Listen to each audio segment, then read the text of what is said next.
You might have seen a story about rodents changing as a result of humans, and I wanted to know if New York rats are actually larger, and I got a lot of interesting answers. Yes, I just sit around asking myself strange questions, and I find out, and I share it with you. There are roughly 9 million people in New York City and roughly 3 million rats. There actually could be quite a lot more than that, but no one's entirely sure. New York rats are mostly brown rats, thought to originate in Asia.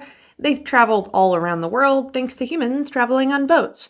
They are our little terrifying companions. They can be a pound or more, maybe even 2 pounds, and that's significantly heavier than they would be in the wild. That's thought to be because they have a lot of food.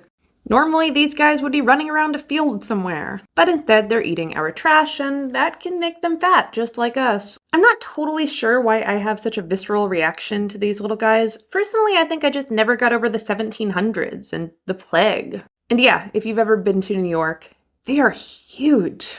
My cat is 11 pounds. I think I would need a Savannah if I wanted to go after New York City rats.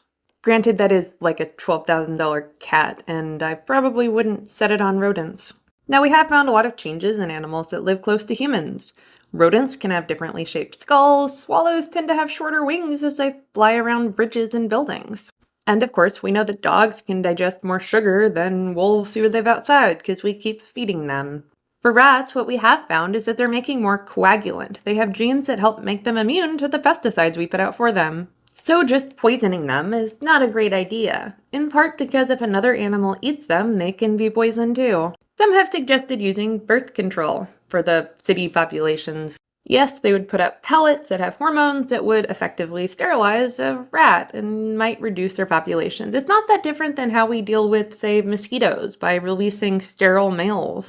This also means that if something else eats a rat, they aren't going to be poisoned either. They're just going to be temporarily infertile. Only time will tell if this is actually an effective method.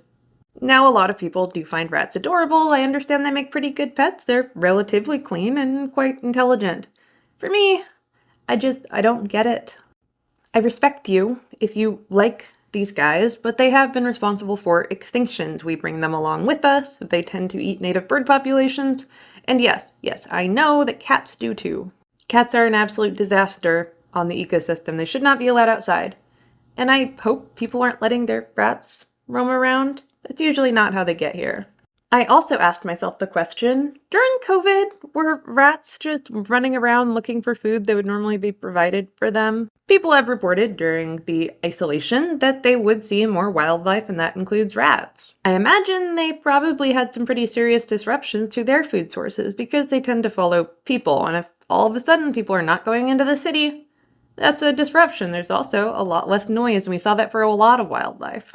I can say personally, when I walked on campus, when no one was there, the place was swarmed in feral cats.